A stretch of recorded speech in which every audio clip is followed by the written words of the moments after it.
자, 앞 시간에 이어서 자본에 대해서 이어서 공부하겠습니다.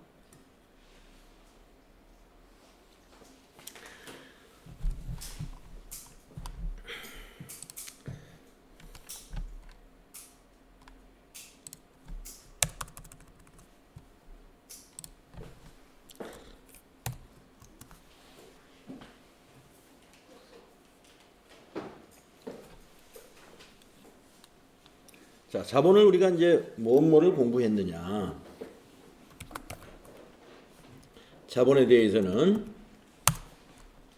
앞 시간에 1시간 동안 한 게 자본금에 대해서 알아봤어요. 예. 우리가 자본금은 액면가로 기록한다는 거 알았고, 예. 유상증자, 우리가 자본금을 주식을 발행하는 것을 우리가 돈을 받고 발행하는 걸 유상증자라고 그래요. 예. 또는 이제 그 무상증자도 있습니다. 근데 무상증자에 대한 회계 처리는 우리가 해보진 않았습니다만은, 예. 주식을 주주들에게 그냥 주는 것은 무상증자예요. 그냥 줘. 돈을 안 받고. 예.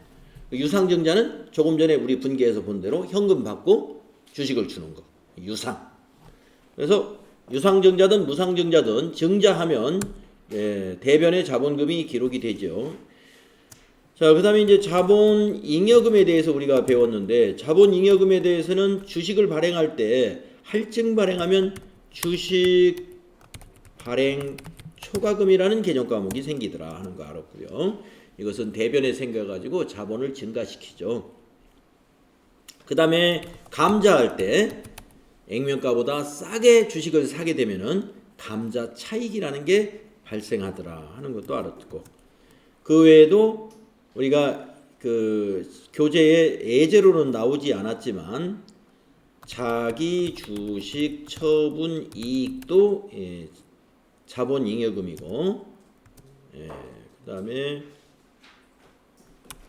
뭐 등이 예, 자본잉여금에 해당이 됩니다. 그다음에 이제 자본 조정에 대한 것도 했습니다. 그래서 자본 조정에서는 우리 예제로 나온 게 뭐냐면 주식 할인 발행 차금이 나왔죠. 이거는 자본을 감소시키는 차변에 발생하는 개념 과목이었죠. 자본 조정. 그 외에 감자할 때 액면가보다 더 비싸게 주고 유상 감자를 하게 되면은 감자 차손이 발생했죠. 감자 차손. 그 외에도 우리가 예제는 없었지만 자기 주식 처분 손실이 자본 조정에 해당이 됩니다. 자, 그리고 이제 이 시간에 정리할 것은 자본의 네 번째로 분류되는 기타 포괄 손익 누계 그리고 이익잉여금에 대해서 정리를 해보도록 하겠습니다. 자, 기타 포괄손익 누계액에 해당되는 것이 우리 표로 이렇게 정리가 되어 있네요. 자, 기타 포괄손익 누계액은 재무상태표일 현재의 기타 포괄손익 잔액으로 당기순이익에 포함되지 않는 평가손익의 누계액이다 이랬습니다. 당기순이익에 포함되지 않는다는 것은 뭐냐면은 단기의 손익이 아니다 이런 얘기죠. 그런데 왜 앞에 기타 포괄손익이라는 말을 손익이라는 말을 왜 넣었을까요? 기타 포괄손익. 이제 우리가 그 국제회계기준에 보면은 국제회계기준에서는요 손익계산서가 아니라 포괄손익계산서를 작성하도록 하고 있어요. 그래서 포괄손익계산서는 당기순이익 밑에다가 이러한 기타 포괄손익까지 다 감안을 해서 정리를 합니다. 국제회계 기준에서는 우리 기업회계, 한국의 기업회계 기준은 기타 포괄손익 누계액은 당기의 손익계산서에 들어가지 않아요. 그래서 우리는 그냥 손익계산서라고 해요.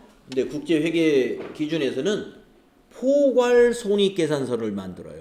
포괄손익계산서는 이러한 부분도 손익계산서에 들어가요. 그걸 우리가 포괄 손익계산서라고 하는데, 그래서 이 부분을 포괄 손익계산서에서는 손익으로 넣는다 해서 기타 포괄 손익 누계액이다, 이렇게 좀 긴 이름을 붙인 거예요.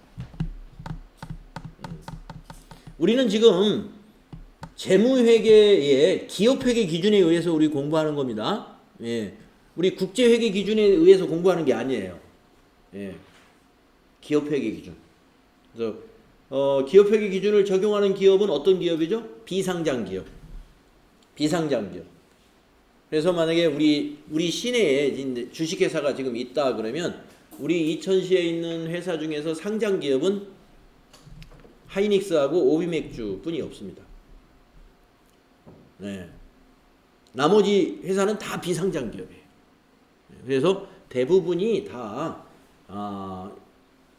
XX 회계사 사무실, 무슨 세무사 사무실 하면은 거기에 맡겨서 회계 처리하고 있는 회사들은 100% 다 비상장 기업. 그 주식회사들 비상장 기업이에요. 상장 기업들은 자체적으로 다 해요. 자체적으로.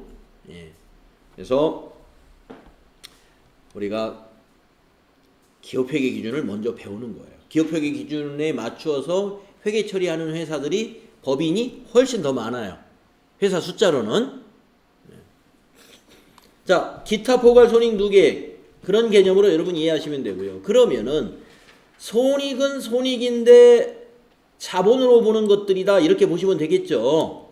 예, 기업회계 기준에서는 당기의 손익에 반영을 안 하는 것들이에요. 어떤 것이 있느냐? 첫째, 매도 가능 증권에 대해서, 여러분 매도 가능 증권은 유가증권에서 우리 배웠죠. 자산 배울 때. 그때 평가를 하는 작업이 있었죠.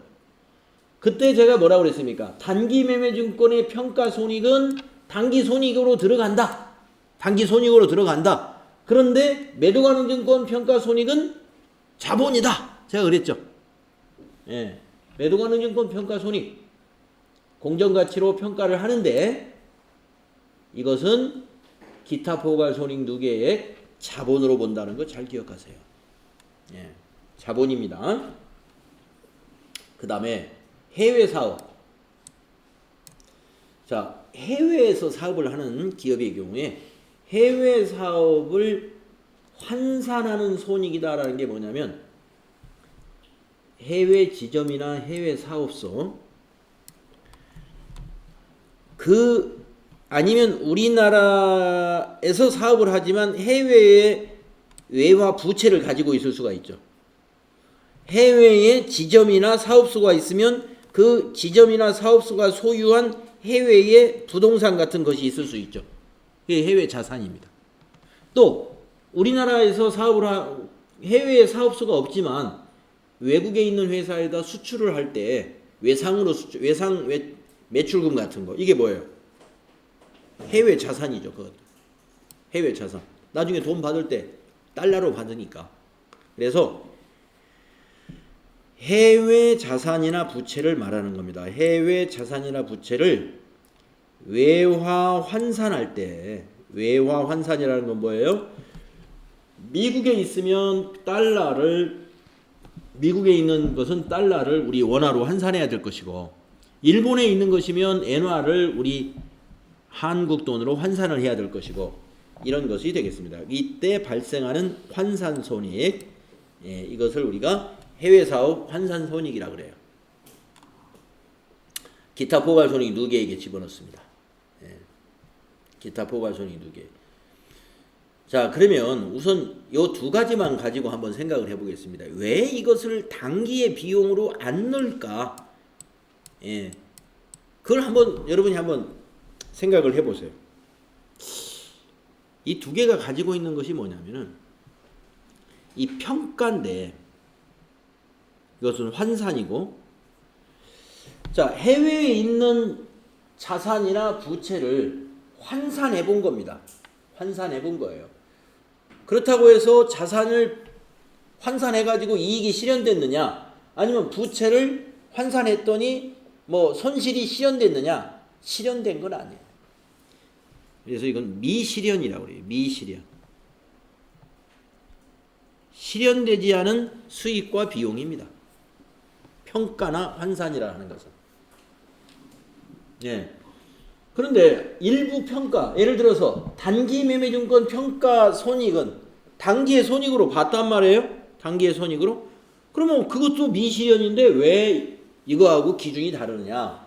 단기 매매증권 평가 손익은요, 물론 미실현된 거지만은 금방 처분하기 때문에 평가한 금액하고 유사한 금액으로 곧 처분될 거예요.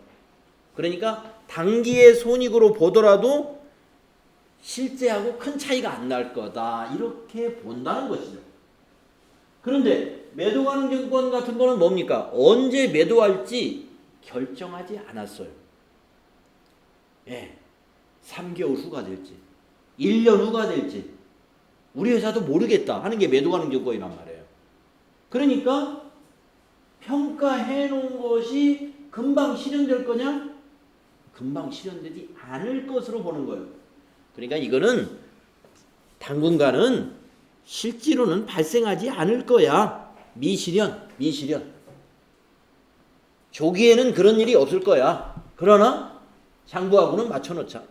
공정가치하고 장부를 일치시켜 놓자. 그런 개념이기 때문에 이거는 단기의 손익에 넣을 수는 없는 거 아니냐, 이거. 그런데 그만큼 불어났으니까, 아니면 자산이 그만큼 감소했으니까 자산을 증가시키거나 감소는 해놔야 되겠죠. 해놓고 대변에 가서는 수익이나 비용 처리하는 것이 아니라, 반대쪽에다가 수익이나 비용 처리하는 것이 아니라 이걸 그냥 자본에 유보시켜 놓는다, 이런 얘기. 그렇게 좀 이해를 해주시면 돼요.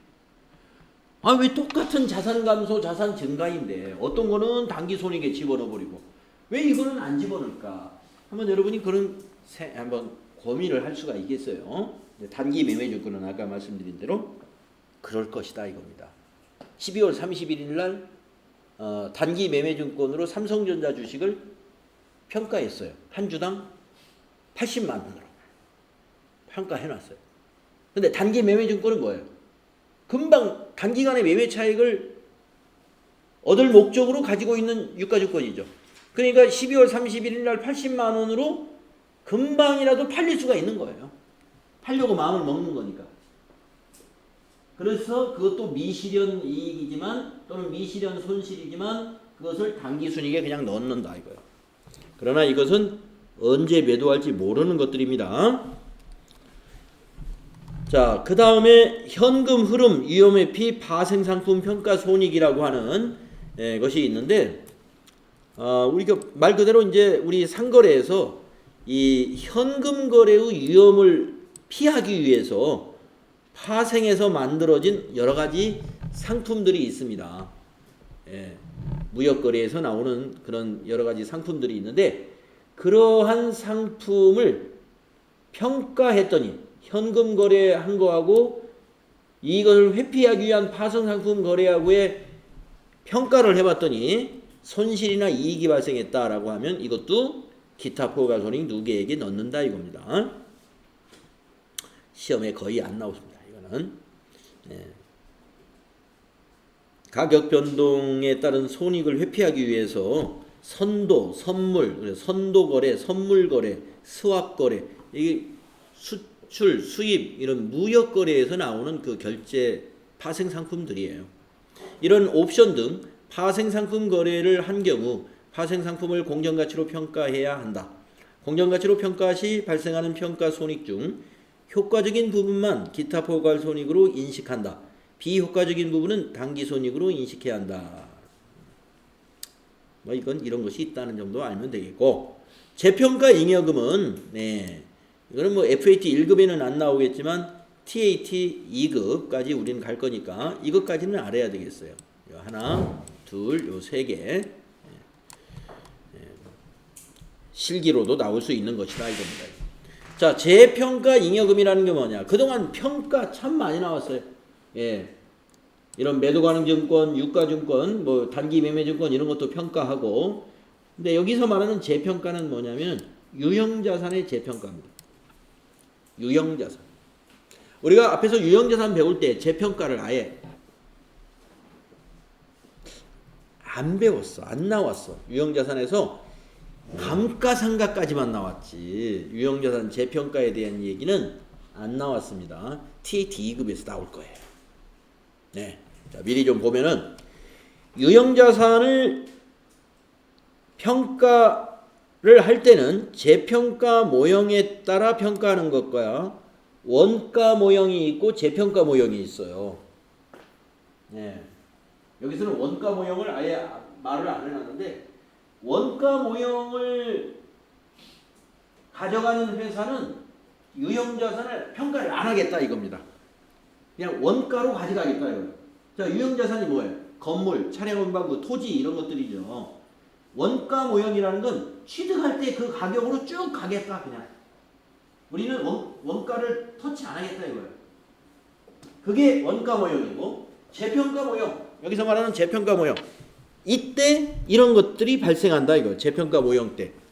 재평가 모형으로 하게 되면은 결산 때 회계과가 훨씬 바쁘겠죠. 예, 유형자산 전부 재평가를 한번 해봐야 돼.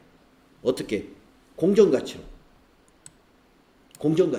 공정가치하고 장부금액을 한번 비교해 보는 거예요. 예. 그래서 우리 회사 토지가 지금 뭐 어디에 있는 500평짜리 토지가 지금 우리 장부에는 10억으로 잡혀 있단 말이에요. 예. 그런데 공정가치를 한번 알아보는 거야. 그 토지가 지금 500평이 얼마나 가죠? 예. 그랬더니 15억이래. 15억. 그러면 장부를 고쳐야 돼. 5억을 더 늘려줘야 돼요. 그 늘려주는 게 재평가 잉여금이에요. 자, 보세요. 유형자산을 재평가 모형에 따라 공정가치로 평가할 경우 공정가치가 상승하여 발생하는 재평가 이익. 그게 뭐다? 재평가 잉여금이다 이거예요. 그런데 공정가치가 하락하면 그럼 어떡하느냐? 잉여금이라는 건 남는 거잖아요. 그러니까 하락하는 건 잉여금 아니에요. 예. 우리 잉여금이라는 표현은 뭐든지 남았다, 이익이다 이런 뜻이거든요. 그러면 유형자산이 계속 항상 공정가치가 상승하는 경우만 있을까요? 아닙니다. 떨어질 수 있어요. 땅값도 마찬가지예요. 어느 거품이 있는 땅 같은 경우는 거기에 뭐가 뭐 신도시가 들어선대더라 해가지고 사람들이 많이 살았어. 비쌀 때 샀어요. 그런데 신도시가 취소됐대. 다른 지역으로 옮겨간다는 거야. 그러면 한참 비쌀 때 산 사람들은 어떻게 돼요? 떨어질 수 있는 거죠. 그래서 공정가치는 하락도 한다더라 이거죠. 이때 발생하는 것은 뭐다? 재평가 손실로 기록합니다. 재평가 손실은 잉여금이 아니에요. 잉여금이 아니고 자본도 아니고 단기의 손익으로 영업의 비용 처리예요. 이거 재평가 손실은 영업의 비용. 예, 요거 알아두십시오. 자, 그래서 유형자산을 재평가 모형으로 처리한다 그러면 회계 처리가 좀 복잡해집니다. 예. 그거 알아두시고 FAT 1급 준비할 때까지는 우리 이 교재에서는 재평가 잉여금은 유형자산을 재평가 모형으로 회계 처리할 때 가격이 상승한 부분을 재평가 잉여금으로 자본으로 대변에 증가시키고 차변은 뭐가 될까요? 대변의 재평가 잉여금이니까 차변은 뭐가 돼요? 토지가 되죠. 토지. 네? 토지. 차변은 토지. 대변은 재평가 잉여금. 차변은 자산 증가, 대변은 자본 증가. 집중하세요. 집중. 그런데 가격이 하락하면 자본이 아니라 단기 손익으로 처리하라 이겁니다. 즉 비용이니까 손실로 처리하라 이 말이죠. 재평가 손실은 자본이 아니다. 알아두십시오. 자, 이제 자본의 마지막 부분 이익 잉여금을 보도록 하겠습니다.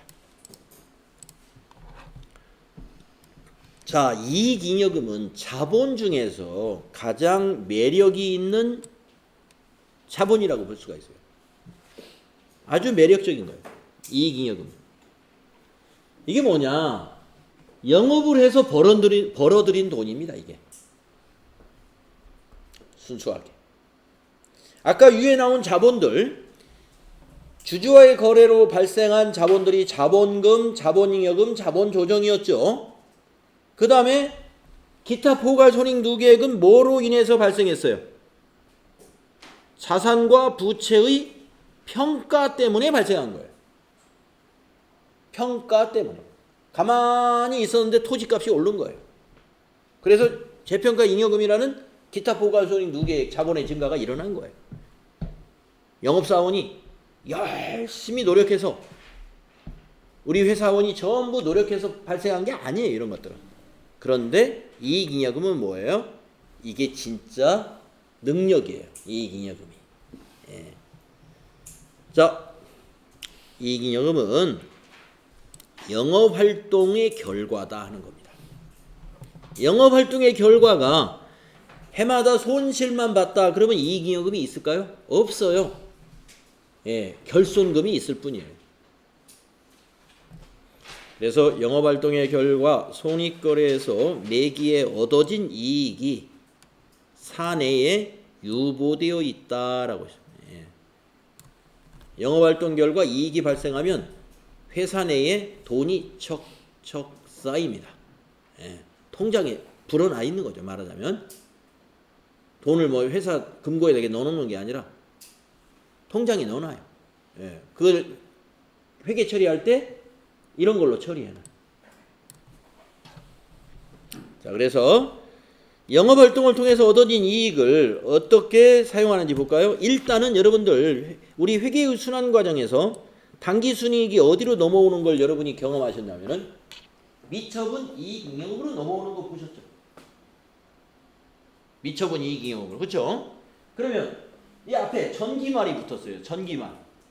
전기말에 미처분 이익잉여금 넘어온 것에다가, 자, 여기 이익잉여금 보세요.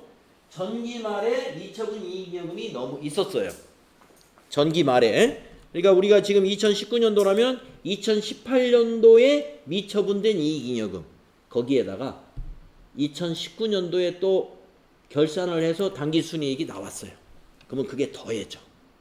전기 거에다가. 예. 그러니까 두 개는 더해지죠. 이런 것이 다 처분전 이익잉여금입니다.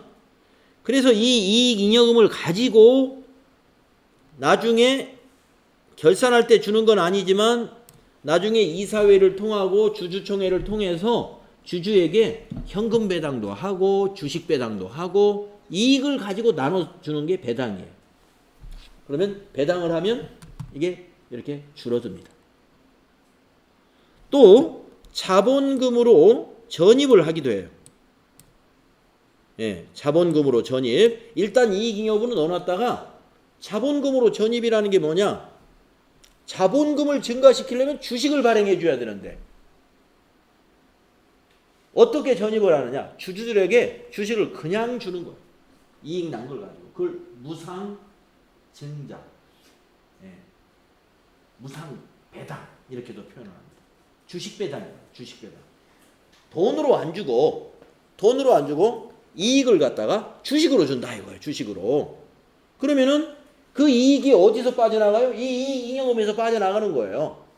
그래서 무상, 여기 자본금으로 전입하는 분계를 한번 써볼까요, 제가?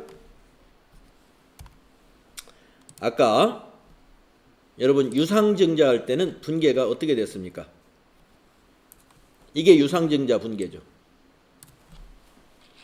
차변에 현금 5,000원, 대변에 자본금 5,000원. 주주에게 돈 받고 주식을 발행한 거예요. 그런데 이익잉여금을 가지고 자본금으로 전입시킨다, 이 말은 뭐냐?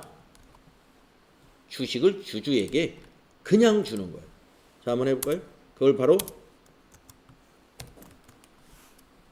이렇게 됩니다. 주식 배당을 결정한 거예요. 주식 배당. 그래서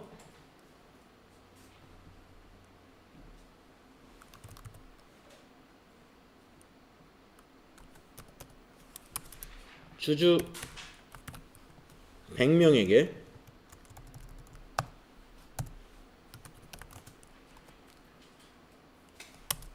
각각 한 주씩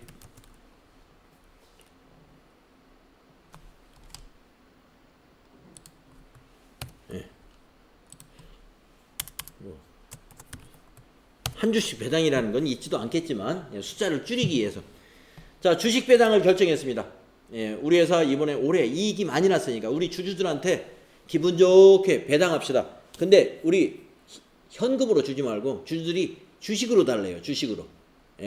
현금보다 주식 원해. 그래. 오케이. 그러면 주식 배당.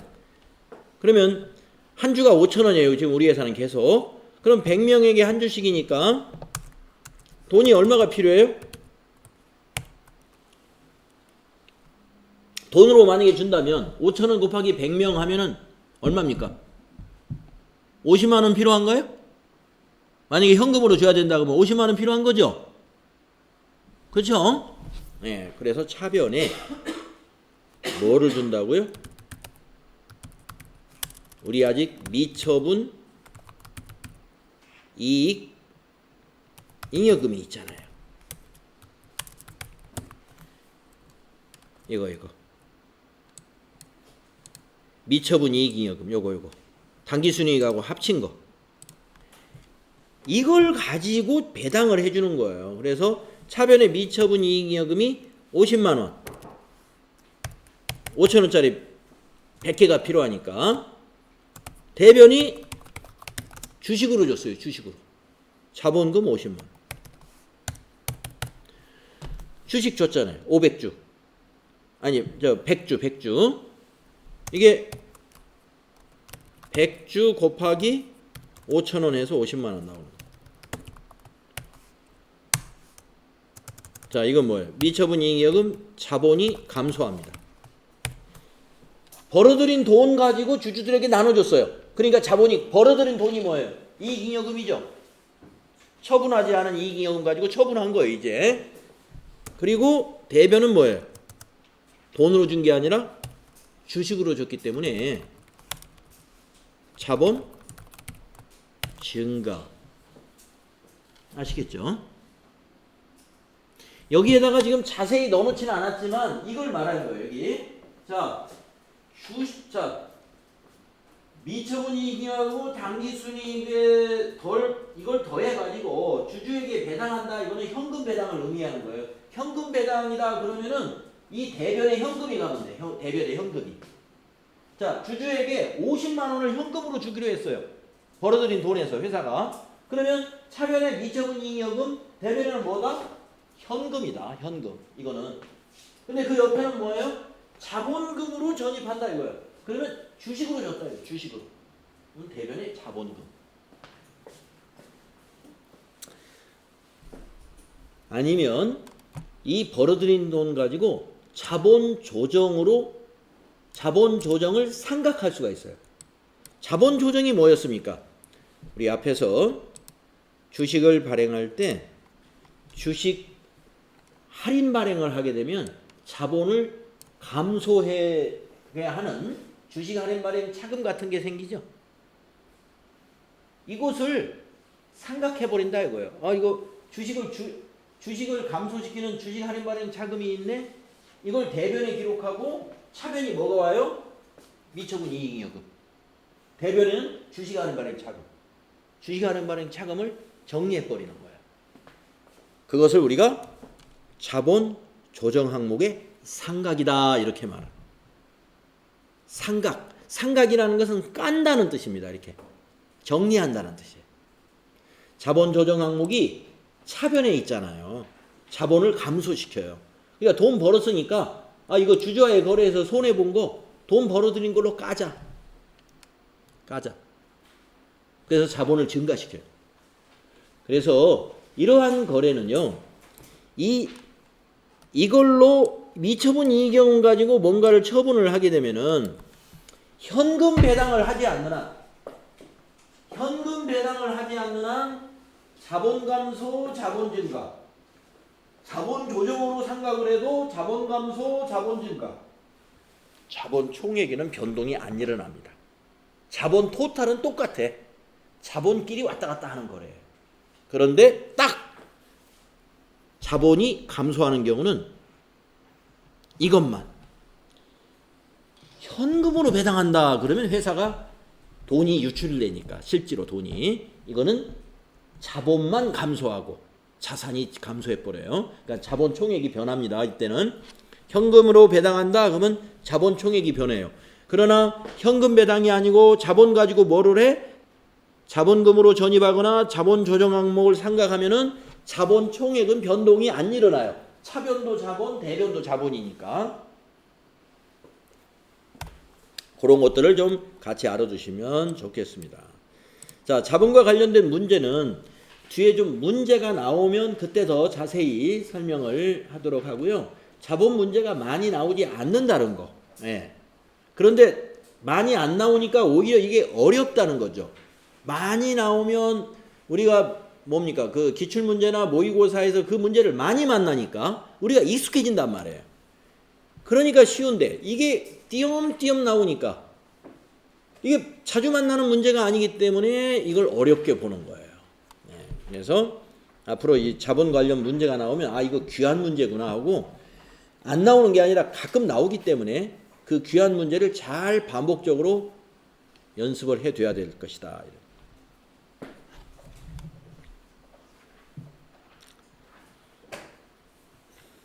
자, 그러면 드디어 우리가 재무상태표 개정이 모두 정리가 끝났습니다. 여기까지. 아니다. 오, 이걸 빼먹었네. 지금 이익잉여금에 요거밖에 안 했네. 요거밖에. 예. 이거 설명을 해야죠. 예. 자, 그러면 이게 뭐냐? 자, 먼저 이익준비금부터 얘기 드릴게요. 이익준비금. 자, 이익준비금은 강제 규정입니다. 법에서 우리가 상법이라는 법률이 있는데 상법의 몇 조 몇 항인가까지는 알 필요 없어요. 그냥 상법이다라는 것만 알고 상법에서 뭐라고 하냐면은 자본금의 이 50%에 달할 때까지 매 결산 시 금전 이익 배당의 10% 이상을 적립해라라고 강제하고 있어요. 그러니까 금전 이익 배당이 뭡니까? 여기서 말하는 이거예요. 주주에게 현금 배당하는 거. 주주에게 현금 배당할 때는 이것 좀 꼭 지키세요 하는 상법 규정이 있습니다. 예, 주주에게 10억을 배당했잖아요. 그러면 10분의 1. 10억의 10분의 1은 얼마입니까? 10억의 10분의 1. 1억. 예, 대답이 착착 빨리빨리 나와요. 1억이잖아요. 1억을 어떻게 해라? 이익준비금으로 적립해놔라. 우리가 돈잔치 다 빨리 해버리면 안 되니까.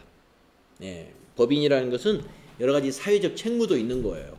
그래서 주주들이 벌어들이는 쪽쪽 100% 다 배당을 다 해버렸어.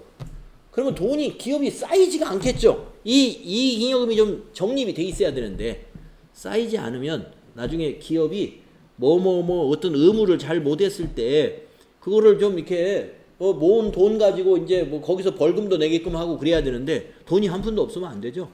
그러니까 상법에서 최소한 현금으로 나눴을 때 현금 나눠 가질 때 당신들이 나눠 가진 거에 10% 이상씩은 적립해라. 예. 10억 나눠 가지려면 1,000만 원 적립해라. 100억 나눠 가지려면 1억 적립해라 이 말이에요. 이것이 이익준비금입니다. 이건 법으로 정해놨기 때문에 반드시 이렇게 해야 돼요. 근데 어디까지만 하면 돼? 자기 자본의 2분의 1까지만 맥시멈을 정해놨어요. 예. 2분의 1, 우리 자본금이 우리 회사가 50억이다 그러면 25억까지만 채우고 그 다음부터는 적립 안 해도 돼. 최대 정해놓고 예, 그만큼이 좀 안전하다고 보는 거죠. 그 다음에 기타 법정 적립금이 있습니다. 자, 이익준비금은 어느 법에서 정해놓은 거예요? 상법에서. 그런데 우리가 상법 외에도 여러 가지 어떤 다른 법령이 추가적으로 나올 수 있죠. 예, 상법은 굉장히 오래된 법이고 그 외에 여러 가지 특별법이라든가 어떤 법이 또 추가적으로 생길 수 있죠. 그래서 기타 어떤 다른 법률에 의해서 적립하라고 강제한다면 그것도 적립해라 하는 것이 기타 법정 적립금입니다. 예. 그 다음에 요 임의적립금은 회사가 알아서 하는 거예요. 예, 임의적립금. 그래서 기업이 말이죠. 어떤 특정한 목적을 달성하기 위해서 정관의 규정이라든가 주주총회의 결의에 따라 이익잉여금의 일부를 유보한 금액이다. 이익잉여금의 일부를 배당하지 않고 유보, 좀 모아둡시다 이거예요. 특정한 목적을 달성하기 위해서. 그러니까 우리 기업들이 여러 가지 앞으로 비전이 있잖아요. 어떻게 우리 회사는 앞으로 발전할 것이다. 그러한 비전을 달성하려면 여러 가지 투자도 앞으로 해야 되고, 그렇다면 돈 좀 모아둬야 되겠죠. 그것이 말하자면 특정한 목적을 달성하기 위한 것이 되겠죠. 그래서 여러분들께서도 이제 만약에 그 돈을 번다 그러면은 여러분이 이제 딱 설계를 해가지고 내가 노후 자금으로 지금부터 얼마씩 넣어야 되겠다. 앞으로 뭐 주택 청약금으로는 내가 얼마씩 넣어야 되겠다. 그게 다 뭐예요? 그 특정한 목적을 달성하기 위해서. 내가 몇 년 후에는 결혼을 해야 되니까 결혼 자금도 얼마는 있어야 되겠다. 그래서 통장을 이렇게 쪼갠다고 그러죠. 예, 이거는 결혼 자금 통장. 이거는 노후 자금 통장. 이거는 주택 마련 통장. 이렇게 통장을 나눠 가지고 그게 뭐예요? 특정 목적을 달성하기 위한 적립금. 그게 바로 임의 적립금이에요. 우리 개인들도 꼼꼼한 사람들은 다 임의 적립금을 하고 있어요. 내가 알아서 정해. 그래가지고 내가 벌어들인 이게 뭐예요? 이익잉여금이 내가 노력해서 벌어들인 돈이죠. 이게 일을 해서 벌어들인 돈. 이거 가지고 임의 적립하는 거. 여러분들이 적금 들어가는 게 바로 임의 적립금이에요. 자, 그래서 우리 이익잉여금의 구성이 이렇게 구성이 됩니다. 예. 그러니까 이것의 씨앗은 뭐예요? 이런 것의 씨앗은 이게 있어야죠. 이게 있어야 되는데 이것은 어디서 와요? 단기 순이익에서 오는 거죠. 단기 순이익이 씨앗이 되는 거예요. 그래서 이 이익잉여금의 씨앗은 단기 순이익인 거예요. 이거 가지고 이렇게 또 주주에게 배당도 하고 무상으로 증자도 하고 또 조정 항목 상각도 하고 이런 좋은 일에 쓸 수 있다.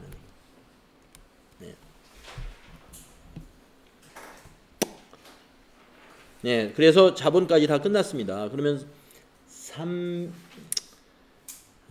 쉬었다가 우리 369페이지에 가서 다음 시간에 문제 풀고 이제 수익과 비용으로 넘어가겠습니다.